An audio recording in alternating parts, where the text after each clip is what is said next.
What happens when a man tries to destroy the one person who was holding his entire world together? Marcus Reed thought his wife Serafina was just a simple, quiet accessory. He was so wrong. He decided to flaunt his mistress in a flashy new car at the biggest event of the year, a public humiliation designed to break her. But he forgot one crucial detail: you never ever underestimate the quiet ones. Because when Serafina finally made her move, she didn't just show up. She arrived. In a pitch-black Rolls-Royce with men who don't take no for an answer. This isn't just a breakup story. It's a corporate annihilation. The ballroom at the Four Seasons was suffocating. It wasn't the press of bodies glittering in couture and dripping with Cartier that choked Serafina Sarah Reed. It was the heavy, cloying scent of cheap ambition and old money. Her husband, Marcus, was across the room holding court. He was a shark in a Tom Ford tuxedo, and he was tasting blood, just not in the way he thought. Sarah watched him from behind a pillar, nursing a glass of champagne that had long gone flat. She'd been married to Marcus for 8 years. 8 years of dimming her own light so his could shine. He loved telling people he was a self-made man, the CEO of a fast-rising tech firm, Reed Dynamics. He loved to forget that her little inheritance had been the seed money, the money he'd promised to pay back and never had. "There you are," Marcus hissed, appearing at her elbow. His smile was plastered on, but his eyes were chips of ice. "What are you doing hiding? You're making me look bad. Go mingle. At least try to look like you belong here." I don't care," he snapped, adjusting his Richard Mille watch, a $300,000 bonus he'd given himself last quarter, even as she saw their joint accounts dwindling. "I have to handle a major client. I need you to be the perfect wife. Is that too much to ask?" He didn't wait for an answer, just strode back into the fray. Sarah felt the familiar sting. She was the boring wife, the simple wife. She wore a deep emerald gown by a designer so exclusive he didn't advertise. But to Marcus it wasn't flashy enough. It wasn't sheer. It wasn't what other men's wives were wearing. An hour later, the keynote speech was droning on when Marcus's phone buzzed.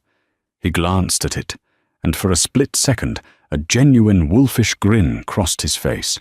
He quickly composed himself, leaned over to Sarah and whispered, "Emergency at the office. A server farm in Utah just went down. I have to go." Sarah's blood went cold. A server farm at 10 p.m. on a Saturday. "You wouldn't understand, Sarah. It's business." He patted her hand dismissively. "You stay. Enjoy the party. I'll have my driver pick you up." He was gone before she could say another word. He didn't just leave. He fled like a man escaping a trap. She knew he was lying.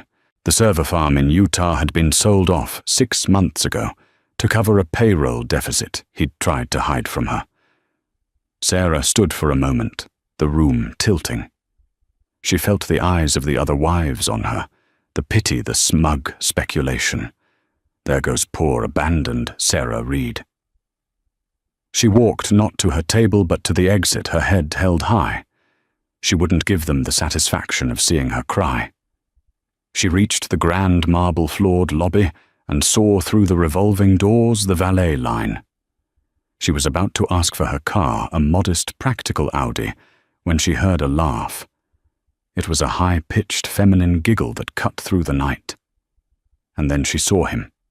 It was Marcus. He wasn't in his usual chauffeured sedan. He was leaning against a car, so new, so loud, it was practically screaming. A highlighter yellow Lamborghini Aventador. In the passenger seat, legs crossed, was Chloe Jensen, a junior marketing analyst from Marcus's office, barely 24, with hair the color of bleach and a dress that looked glued on. They weren't leaving.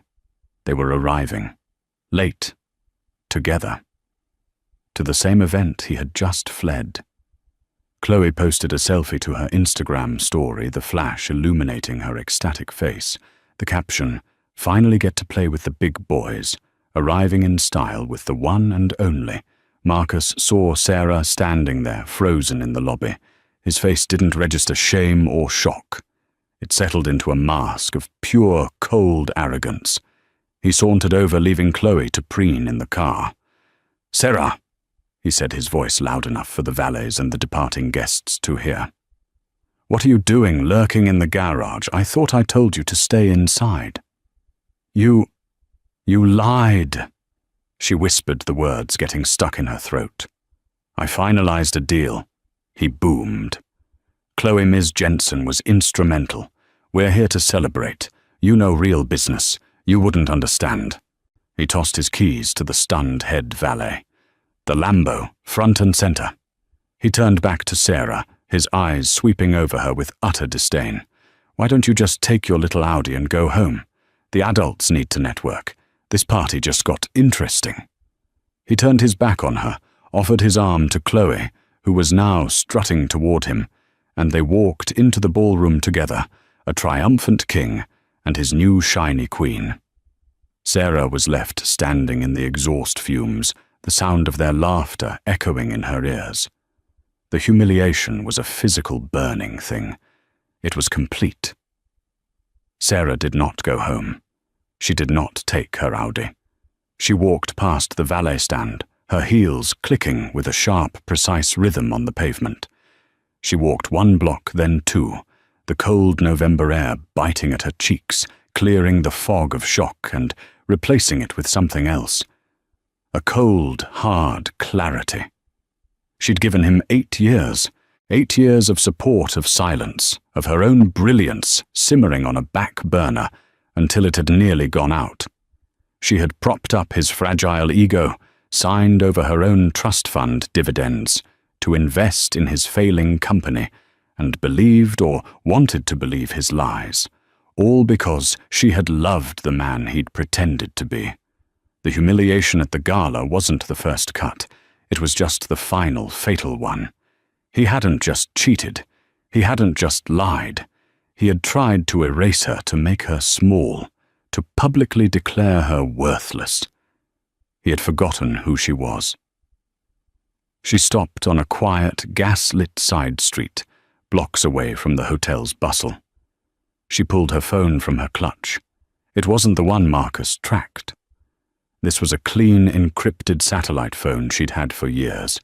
She scrolled to a single number, a name that hadn't been spoken in her house for almost a decade. She pressed the call button. It rang twice. "It's done," a man's voice answered. No hello, just readiness. Aris Sarah said, her voice perfectly level, the tremble completely gone. He did it. The gala. He brought her. There was a pause, a deep, heavy sigh from the other end. "Serafina, I am so sorry you had to endure that." "I'm past sorry, Aris. I'm at ready. Is the protocol still in place?" "It has never been stood down, ma'am. The Davenport contingency. Your father's instructions were very clear." Sarah flinched. Her father. The one man she'd truly defied. Serafina Davenport Reed, the sole heir to the Davenport Holdings empire, a global logistics and private equity dynasty, so old and so quiet it made new money, like Marcus, look like a child playing in a sandbox. She had fallen in love with Marcus Reed, a charismatic, ambitious nobody, and had chosen him over her family. Her father, a titan of industry, had given her an ultimatum. If you marry that parasite, you are no longer a Davenport. Your access is cut. You are on your own. So she had walked away. What she hadn't told her father, and what Marcus never knew, was that her grandmother had left her a separate, massive inheritance in a blind trust, managed by the one man her father had fired for being too loyal to her Aris Thorne.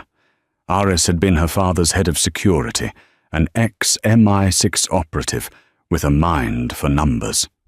When he was dismissed, Sarah had used her inheritance to set him up as the head of a private equity firm, Thorn Capital, a firm that had, over the last 8 years, been quietly and legally acquiring the debt of failing tech companies exactly like Reed Dynamics.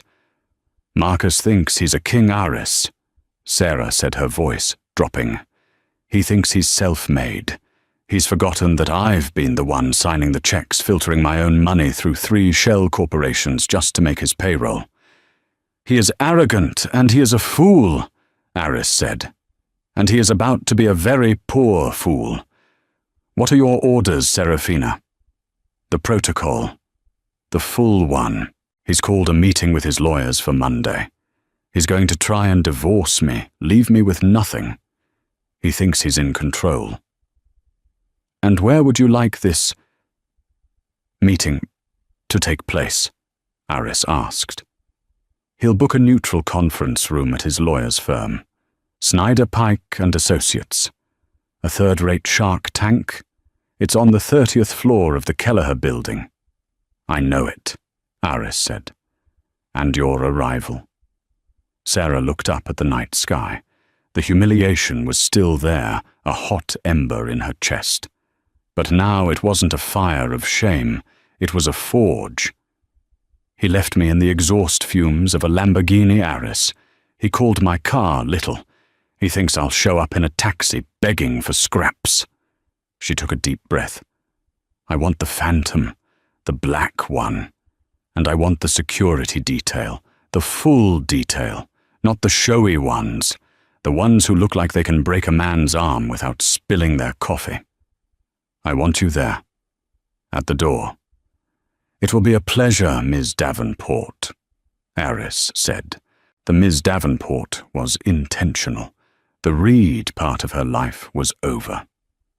And Aris, yes, call Harriet Shaw. Tell her it's time. I want her at the head of the table when I walk in. I want Marcus's lawyer to see the ghost of God walk in. A low chuckle. Harriet Shaw. He'll need a new set of trousers. Consider it done. We will pick you up at 800 Monday. Be ready. I'm ready now, Sarah said, and ended the call. She looked at her reflection in the dark window of a closed bakery. The boring wife was gone. In her place was Serafina Davenport, and she was coming to collect. Monday morning, 8:45 a.m. The offices of Snyder, Pike and Associates were a monument to aggressive mediocrity. The lobby was all chrome black leather and glass designed to intimidate small-time clients and impress fools. Marcus Reed was in his element. He had spent the entire weekend in a haze of triumph. The gala had been his coronation. He had his arm Candy Chloe, who was currently waiting in the lobby sipping a latte and taking selfies, and he had his power. He'd even bought a new car on Sunday, a gleaming deep blue Bentley Continental GT. He'd parked it right out front in the 10-minute loading zone, daring a tow truck to try. He was in the main conference room on the 30th floor, looking down at the city, a smog-stained kingdom he was convinced he ruled. His lawyer, Rick Snyder, a man with a comb-over and a predatory grin, was shuffling papers. It's clean, Marcus. Airtight, Snyder said, tapping a document. The prenup is ironclad.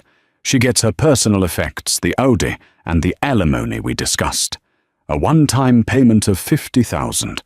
It's generous, really, considering she didn't do anything for 8 years. Generous is my middle name, Marcus scoffed. She's lucky she's getting that. The woman has no ambition.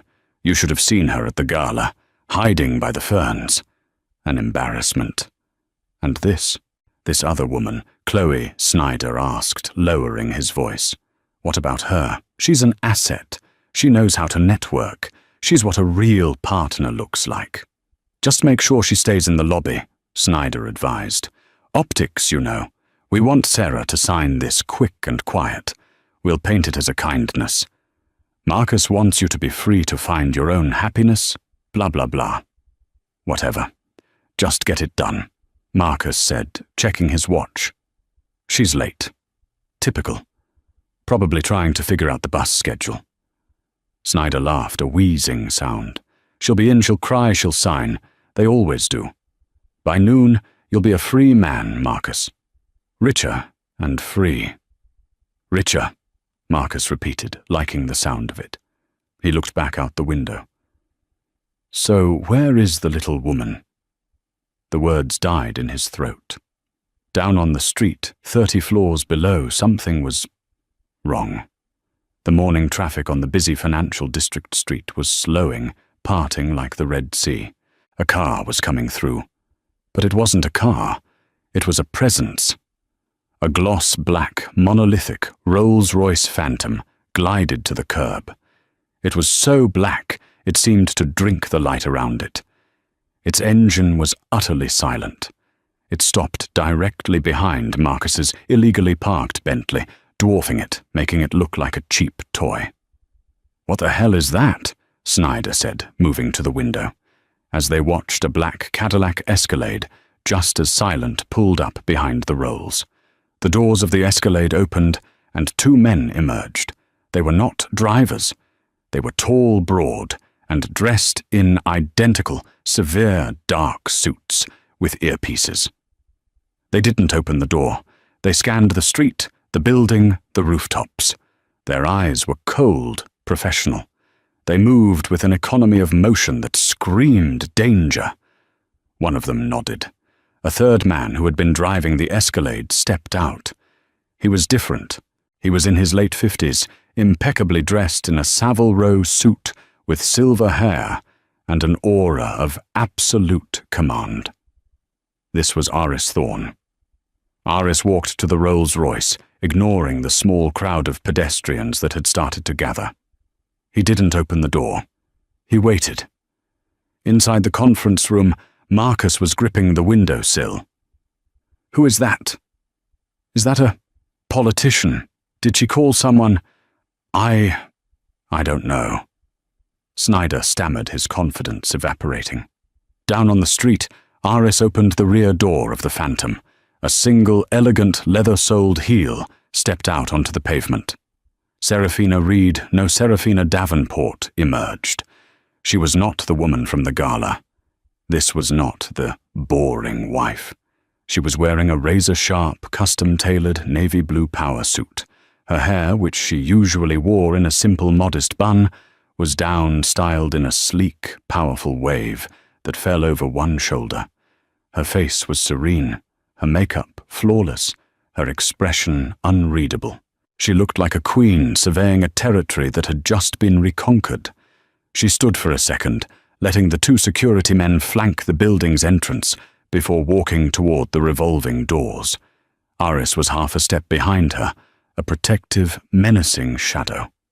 In the lobby, Chloe Jensen was touching up her lipstick. She saw the commotion at the door and turned a sneer on her face, expecting to see a crying, pathetic wife. Her jaw dropped. Sarah glided past her. She didn't look at her. She didn't acknowledge her existence. She was a battleship, and Chloe was a piece of floating driftwood. The security team and Aris fell in behind her, a silent, unstoppable wedge moving toward the elevators. The lobby receptionist who had been about to tell Marcus his wife was here simply stared open-mouthed and pointed to the elevator bank. Up in the conference room, the ding of the private elevator echoed like a death knell. Marcus and Snyder backed away from the window. The door to the conference room opened. Sarah walked in, but she wasn't alone. Behind her was Aris, and behind him were 5 other people. A team of lawyers, men and women in suits that cost more than Snyder's car, all carrying thick, leather-bound portfolios. At the head of this legal army was a woman in her late 60s with iron-gray hair and eyes that could pierce steel. Snyder went white. He grabbed the back of a chair. "Oh my God," he whispered. That's Harriet Shaw. Harriet Shaw, the matriarch, the most feared, most respected, most expensive corporate litigator in the country. She didn't do divorces. She orchestrated corporate takeovers and dismantled empires. "Marcus," Sarah said. Her voice was not the whisper he was used to. It was clear, cold, and echoed with authority. "Rick, please sit." She didn't sit at the side of the table. She walked to the head the chair Marcus had just vacated. Her team fanned out, taking their seats. Aris stood behind her arms, clasped, his eyes fixed on Marcus. "Sarah, what is this?" Marcus stammered, gesturing wildly. "Who are these goons? Did you win the lottery? What is going on?" Sarah looked at him, truly looked at him for the first time in what felt like a lifetime. She saw a small, terrified man in a flashy suit. Harriet Shaw cleared her throat. "Mr. Reed," she said, her voice like gravel and silk. "We are here to discuss the immediate and total dissolution of your assets, not Ms. Davenport Thompson's." Marcus looked confused. "Davenport, who's Davenport?" Sarah leaned forward. "It's my maiden name, Marcus. The one you never bothered to ask about. The one you never thought to Google." She smiled. It was the first time she had smiled all day, and it was the most terrifying thing Marcus Reed had ever seen. The Davenports, as in Davenport Holdings, the ones who own the bank that holds your company's delinquent loans. The room went utterly deathly silent. The silence in the room was so thick Marcus could feel it pressing in on his chest. His heart hammered a frantic, trapped bird. What are you talking about?" he said, his voice a pathetic squeak. My loans are with Pacific Sun Lending," Aris Thorne said, his voice smooth and deep. He stepped forward slightly, and for the first time Marcus noticed he was holding a slim, dark leather portfolio. A rather anonymous name, isn't it designed to be? Pacific Sun Lending is a third-tier subsidiary of Oceanic Financial Group, which is itself a shell corporation wholly owned by Thorne Capital. "And who," Marcus whispered, his eyes wide, "is Thorne Capital?" "I am," Aris said simply. "I am the CEO, and my firm, on behalf of our primary silent investor," he gave a slight, respectful nod toward Sarah, "has been acquiring your debt for the last 24 months. All $87 million of it. Rick Snyder." Marcus's lawyer made a small, strangled sound and sank into his chair. He looked at Harriet Shaw, who was watching the scene with the detached interest of a biologist studying a specimen. But, my company is worth 3 times that," Marcus yelled, his face turning a blotchy red. We're on the verge of a breakthrough. The K-12 software platform is a fantasy," Sarah said, her voice cutting through his panic. "It's vaporware, Marcus. Your tech doesn't work. Your lead engineers have been shopping their resumes for 6 months. Your company hasn't been solvent since last Christmas. How do you know that?" "Because," Sarah said, "I've been the one keeping it afloat. Every time you had a sudden influx of cash from a surprise angel investor. That was me. Every time a generous loan extension came through at the last second, that was my money funneled through Aris's firm. I did it because I was a fool. I did it because I still believed there was a man in there worth saving." She stood up, walking slowly around the table toward him. Her security team tensed, but Aris held up a hand. She stopped directly in front of Marcus. "And then Saturday night," she said, her voice dropping to a whisper, "you showed me exactly what you are. You didn't just want a divorce, Marcus. You wanted to humiliate me. You wanted to break me. You wanted to make me feel worthless so you could feel like a big man in your stupid rented car." "It's not rented," Marcus shrieked, the insult hitting a nerve. "I bought it." "Oh, we know," Harriet Shaw said, opening her own file. A stack of papers landed on the table with a heavy, final thud. "And that's where we move from a simple asset recovery to criminal fraud. Snyder put his head in his hands. The Lamborghini Aventador, Ms. Shaw, read, purchased for $480,000. The Bentley Continental GT, $310,000. The Richard Mille watch, $302,000.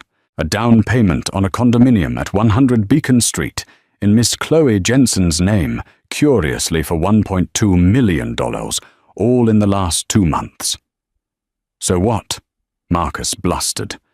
I'm a CEO. I'm allowed to have nice things. You're allowed to buy them with your own money, Mr. Reed, Aris interjected. Not with funds fraudulently diverted from corporate assets. Not with money taken from joint accounts that were legally protected under your pre-nuptial agreement. The prenup! Marcus screamed, pointing a shaking finger at Sarah. The prenup! It protects me. It says what's mine is mine and what's hers is hers. You can't touch me. Sarah looked at him, and he could only describe the look as pity. Oh, Marcus, she said so softly, it was almost kind. You poor foolish man. Did you ever even read it, or did you just have Rick here? She flicked a glance at the sweating lawyer. Tell you it was a good idea. She walked back to her seat. Harriet, Ms. Shaw produced a second, much thinner document. The prenuptial agreement signed by both parties 8 years ago. You are correct, Mr. Reed. It states that all premarital assets and any income or businesses derived from those assets remain the sole property of the original party. A flicker of hope in Marcus's eyes. See, I told you Reed Dynamics is mine. Indeed, Harriet Shaw continued her smile thin, and Miss Davenport's blind trust valued at, she paused to check the number, $4.2 billion remains hers. You have no claim to it. The number $4.2 billion hung in the air, sucking all the oxygen out of the room. Marcus's mouth opened and closed, but no sound came out. But here is the clause you overlooked, Mr. Reed, Ms. Shaw said, tapping a paragraph. Clause 12b, the commingling contamination. It states that if any funds from one party's protected assets are used to purchase support or sustain the other party's assets, the protected party, in this case, Miss Davenport, automatically gains a majority controlling interest in said asset proportionate to the investment. Marcus looked blank. Aris translated. She's been paying your company's bills for 2 years, Marcus. She didn't just invest in your company, she owns it. As of this morning, a forensic audit has confirmed her investment stake at 81%. He slid a single sheet of paper across the table. It was a resolution. This is a formal declaration from the new majority shareholder, Aris said. Effective immediately, you are removed as CEO of Reed Dynamics for cause. Your board seat is terminated. Your corporate accounts are frozen. Your company car, or cars rather, are to be seized and liquidated to begin paying back the creditors. The primary creditor being Ms. Davenport. Marcus looked at the paper. He looked at Sarah. He looked at Aris. You can't, he stammered. This is my life. No, Marcus. Sarah said, her voice final. It was my life you were playing with, and now the game is over. This isn't a divorce negotiation, Mr. Reed Harriet Shaw said, stacking her papers. This is a recovery. We are calling the note, all of them. The $87 million in corporate debt is due in full by close of business today. Since the company is insolvent, we will be forced to liquidate it. You personally, as CEO, will be held liable for the fraudulent transfers. Snyder finally spoke, his voice a reedy whisper. Marcus, you need a criminal lawyer, not me. I can't. Oh, and one more thing, Sarah said, standing up. She walked to the window, looking down at the street, where her Rolls-Royce sat like a silent black predator. The gala, she said. The Friends of the Children Foundation. The one you were so eager to impress. So what about it? Marcus said, his voice hollow. My father, Robert Davenport, founded it 30 years ago. I've sat on the board anonymously since we were married. They were appalled by your behavior Saturday night, and by your guest. She turned to face him, her eyes as cold as the glass. As of this morning, your last major client, the Davenport Foundation, has terminated its 10-year, $50 million software contract with Reed Dynamics, citing the company's moral turpitude. That was the final blow. Not the debt, not the fraud, the public social execution. Marcus Reed didn't yell. He didn't scream. He simply collapsed. He fell into his chair, a puppet with his strings cut his face the color of ash. He was a king who had just learned his throne was made of cardboard, and it was melting in the rain. Sarah didn't watch him fall. She had seen enough. She gathered her purse and nodded to her team. Harriet Harris, I believe we are finished here. Indeed, Miss Davenport, Harriet Shaw said, closing her briefcase with a satisfied snap. The rest of her legal team stood in unison, a silent, disciplined cohort. Wait, Marcus cried, his voice breaking. Sarah, please don't do this. I love you. It was a mistake. Chloe, she meant nothing. It was just a thing. Sarah paused at the door, her back to him. She didn't turn around. That's the part you'll never understand, Marcus, she said, her voice carrying across the silent room. It wasn't that she meant nothing. It's that I meant nothing. You were willing to throw away 8 years, not for love, not even for passion, but for an ego boost. You wanted to feel powerful, so you tried to make me feel small. That wasn't a mistake. That was a choice. She turned just her head to look at him one last time. He was a broken man, weeping into his hands, his $300,000 watch glittering uselessly under the fluorescent lights. The prenup you were so proud of, she said. The one-time payment, $50,000. It will be wired to your personal account, what's left of it, by the end of the day. As you said, it's generous, really. She walked out the door. Aris and the legal team followed, leaving Rick Snyder alone with the hollow shell of his client. The elevator ride down was silent. The ding of the car arriving at the ground floor was punctuation, the end of a sentence 8 years long. The lobby was as they had left it, all chrome and glass. But the atmosphere had changed. The receptionist was pale and whispering frantically into her phone. And in the center of the lobby, on one of the black leather couches, was Chloe Jensen. She was no longer the smug, preening mistress. The triumphant grin was gone. She had clearly been watching the street, watching the Rolls-Royce and the Escalade, and the dawning horror had set in. She must have seen the security team, seen the arrival of Harriet Shaw's entire floor. She stood up as Sarah's group swept into the lobby, her face a mask of confusion and fear. Sarah! She called out, her voice high and desperate. What's going on? What did you do? Where's Marcus? Sarah stopped. Her entire team stopped with her. Aris took a half-step forward, ready to intervene, but Sarah put a hand on his arm. She turned to face the younger woman. Chloe was a child, really. A child playing a game she didn't understand, dressed in an adult's clothes Sarah knew that had been paid for with her own money. Marcus, Sarah said, her voice calm and even, is upstairs. He is indisposed. He's currently processing a great deal of new information. What information? What did you tell him? Chloe demanded, her panic rising. You can't do this. He's mine. We're in love. He's leaving you for me. Is that what he told you? Sarah asked, a flicker of genuine curiosity in her eyes. Did he tell you he was going to buy you a condo? Did he tell you that you'd be the new Mrs. Reed?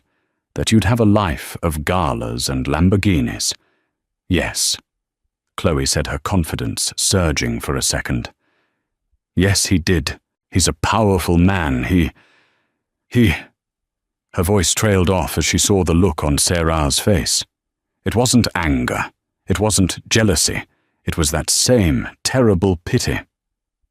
The condo at 100 Beacon Street, Sarah said, was purchased with fraudulent funds. The bank is seizing it this afternoon. The Lamborghini was a corporate asset. It's being towed as we speak. And Marcus is no longer a CEO. He is no longer wealthy. As of, she checked her own simple, elegant watch. About 10 minutes ago, Marcus Reed is unemployed under criminal investigation and has a net worth of exactly $50,000. Chloe's face crumpled. The blood drained from it, leaving her bleached hair and bright lipstick looking garish like a clown's makeup. No, she whispered. No, you're lying. You're a bitter old jealous wife. You're lying. I have no reason to lie, Miss Jensen, Sarah said. She reached into her purse and pulled out a small white business card. She offered it to Chloe. This is Harriet Shaw's card, my lawyer, the woman who just finished dismantling your boyfriend's entire life. I'd advise you to call her. You are now a material witness in a federal fraud investigation. You accepted stolen goods, very large stolen goods. They will want their condo back. Chloe looked at the card as if it were a snake. She wouldn't take it. You bitch, she finally shrieked, her voice echoing in the marble lobby. You ruined everything. No, Ms. Jensen, Sarah replied, placing the card on the empty seat beside Chloe's purse. You and Marcus ruined yourselves. You just thought you were ruining me. Sarah turned and walked away. Just as she reached the revolving doors, the elevator dinged again. She didn't have to look. She heard the stumbling footsteps. She heard the broken animal sob. Chloe! Marcus roared, stumbling out of the elevator, his tie undone, his jacket missing.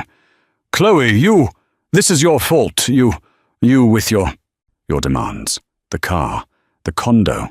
You pushed me. You did this. Chloe, seeing her white knight reduced to this raving, terrified lunatic, burst into tears. Me, it was you. You said she was nothing. You said it was easy.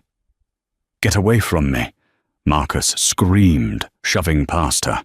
He literally ran out of the revolving doors and stopped dead. He was on the sidewalk. In front of him, a tow truck was hooking up his brand-new deep blue Bentley. No, you can't, I own that, he bellowed, running at the tow truck driver. Sarah's security team, the two men from the Escalade, materialized instantly. They didn't touch Marcus. They simply stepped between him and the driver, two human walls of immovable muscle. Sir, you need to step back, one of them said, his voice terrifyingly calm. Marcus, defeated, slid down the side of a planter, his face in his hands, as his last remaining symbol of power was unceremoniously hauled away. Sarah watched it all through the glass, the whole pathetic tragic opera. Iris opened the door of the Rolls-Royce Phantom. The spirit of ecstasy hood ornament gleamed. Where to Miss Davenport? Iris asked, as if none of it had happened. Sarah looked at the wreckage of her former life, her husband sobbing on the curb, his mistress crying in the lobby, his car being towed. She felt nothing. No, that wasn't true. She felt light. She got into the car, the door closing with a silent bank vault thud. The airport, Iris, she said, buckling her seatbelt. I believe our new office in Singapore needs an in-person visit. And please, she added, find me the best spa in the city. I'd like to book a very long day. It's already been arranged. Iris smiled, getting into the front passenger seat. The Rolls-Royce Phantom pulled away from the curb, its engine a faint whisper. It didn't need to roar to be heard. It glided past the tow truck, past the weeping man on the sidewalk, and merged seamlessly into traffic, disappearing like a ghost. The flight to Singapore was 18 hours, but for Serafina Davenport, it felt like the first deep breath she'd taken in a decade. She wasn't in first class, a stuffy compartment where new money, like Marcus, vied for an attendant's attention. She was in the residence of a private conversion A380, a jet chartered by Thorn Capital. The Davenport contingency had been thorough. She spent the first 2 hours in a rainfall shower, washing away the grime of the law office, the scent of the gala, the psychic residue of Marcus Reed. She emerged wrapped in a plush robe and found Aris in the lounge area, a laptop open, a satellite phone to his ear. He saw her and ended his call. "Everything is handled, Serafina," he said, offering her a glass of water. "The locks on the main house have been changed. Your personal effects, the ones you wanted, are being packed and shipped to storage. The rest, well, that's part of the asset seizure." "And him?" she asked. She found she couldn't say his name. Mr. Reed attempted to access his corporate credit cards. They were, of course, declined. He is currently at his lawyer's office, what's left of it. It seems Mr. Snyder is in a great deal of trouble himself for advising his client to commit overt fraud. And Chloe, Aris's face, was impassive. Ms. Jensen was more pragmatic than her partner. She contacted Ms. Shaw's office from the lobby as you suggested. She has already agreed to testify and to return several expensive gifts. A Patek Philippe watch, a set of diamond earrings in exchange for a lesser criminal complaint. It seems her loyalty was as shallow as her ambition. "Of course it was," Sarah said, sipping her water. "They were a perfect match." She sat across from him. The cabin was silent, just the low hum of the engines. "You knew, didn't you, Aris, all these years? You saw what he was." Aris Thorne looked at the woman he had known since she was a child. He had been her father's most trusted man, and when Robert Davenport, in his arrogance and hurt, had cast out his only daughter, Aris had been forced to make his own choice. He'd chosen Sarah. "We all saw it, Serafina," he said gently. "Your father, me. We saw a charismatic, ambitious man who was dazzled by the idea of you but terrified of the reality of you. He didn't want a partner. He wanted a possession, a quiet one. And you let me do it," she said. It wasn't an accusation. It was a question. "You were in love," Aris said. "Or you were in love with the idea of being loved for just you. You wanted a normal life. You wanted to build something with a man who wasn't impressed by your name. Your father's ultimatum. It forced your hand. You had to prove him wrong." "And I failed," she whispered. "No," Aris said, leaning forward. "You didn't. You gave him every chance. You gave him your time, your loyalty, your own money. You tried to build him into the man you thought he was. It wasn't you who failed Serafina. It was him. He was given a queen, and he treated her like a pawn. He was too small to stand next to you, so he spent 8 years trying to cut you down to his size." He tapped his laptop. "While you were just a wife, you were also, through me, the silent partner in Thorn Capital. Your little inheritance." Sarah nodded. "The one from my grandmother. It was $150 million. In the 8 years you've been married, your portfolio under our management has grown, substantially. You weren't just paying his bills, Serafina. You were building an empire in the shadows. Your father, he would be apoplectic if he knew you were better at this than he is." A small, genuine smile touched her lips. "He'll never know." "He might," Aris said. "When we land in Singapore, you have a meeting. That's the real reason for this trip. It's not just to escape." "A meeting with who?" "Davenport Holdings, Asia Pacific." Aris said, a glint in his eye. "Your father's bored. It seems they're in trouble. A hostile takeover bid is being orchestrated. They're vulnerable. Their stock has plummeted. A hostile takeover by who? A new aggressive and very mysterious American firm. They've been buying up stock anonymously for months. They call themselves Thorn Capital. Sarah's glass stopped halfway to her mouth. Aris, you didn't. I took what you taught me, Serafina. You always said my firm was just acquiring debt. But the real play the Davenport play is to acquire control. Your husband's company was just target practice, a little test of our legal framework. He turned the laptop around. It was a stock chart. Davenport Holdings Davin was in a nosedive, and a single massive buy order had just been placed. Your father's board is panicking, Aris said. They don't know who is behind the takeover. They've called an emergency meeting. They're flying to Singapore to meet with their largest Asian investors. But why am I going? Because Serafina Aris said they're not meeting with their investors. They're meeting with us. You are the takeover. You're not just taking back your life, Ms. Davenport. You're about to take back your entire family's company. From your father. The shock was a jolt, stronger than the gala, stronger than the law office. This wasn't just a divorce. This wasn't just revenge. This was a coronation. He'll fight me, she said, her mind racing. He'll lose, Aris replied. He's an old lion, and he's been asleep for years. You've been in the arena. He thinks you're still the girl who ran off with the pool boy. He has no idea who you've become. Serafina looked out the window at the endless expanse of clouds, 50,000 feet below. She had spent 8 years in the shadows believing she was weak, but the shadow had been a chrysalis, and the woman who had emerged wasn't the one who had gone in. Get me the file, Aris, she said, her voice firm. All of it.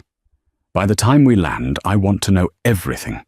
I want to know every weakness, every strength, every loyal board member, and everyone we need to fire. Aris Thorne smiled. It's already on your tablet. He dimmed the lights. Rest, Serafina. Tomorrow, you buy your father's company.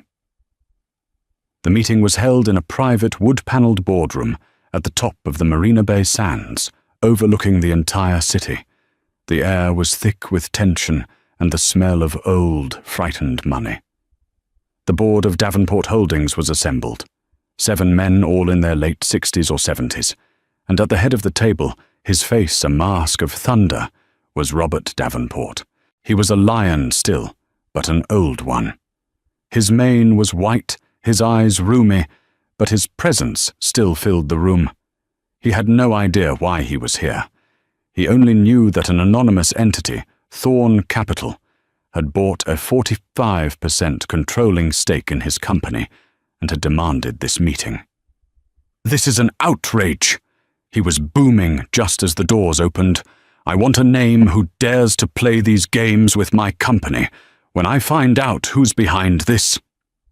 The doors glided open. Harriet Shaw, who had flown in on a separate jet, entered first. Gentlemen, thank you for assembling so quickly. Shaw, Robert roared. What is the meaning of this? Are you representing these vultures? I am, she said. Please be seated. I will not. Then you will be removed, a new voice said. Aris Thorne stepped into the room, flanked by the same 2 security professionals from the Kelleher building. Their presence was an immediate chilling statement. Robert Davenport's eyes widened. Thorne. You, after all these years, you're the one. The snake I took in. I am merely an employee, Robert. Aris said, his voice cold. Like you. Serving at the pleasure of the owner. The owner, Robert said, confused. Who is the owner? The doors opened one last time. Serafina Davenport walked in. She was wearing a dress the color of blood, tailored severe and powerful. Her hair was pulled back. Her face was calm. The room, for the second time in 3 days, went utterly deathly silent. Robert Davenport looked as if he had seen a ghost.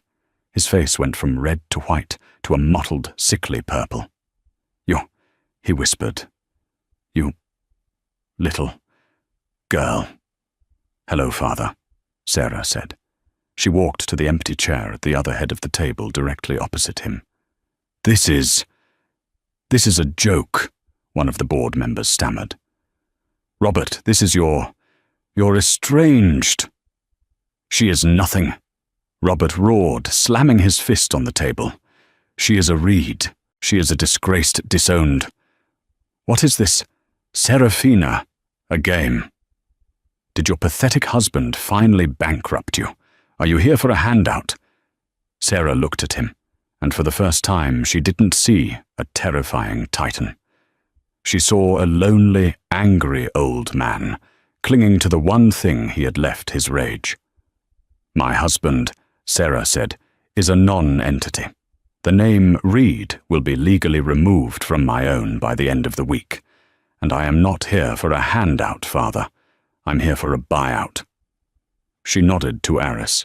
Aris placed a single file in front of every board member. As of 0400 this morning, Thorn Capital, on behalf of its sole investor, Ms. Serafina Davenport, has acquired 51.2% of all outstanding shares of Davenport Holdings. This meeting is not a negotiation. It is a formality.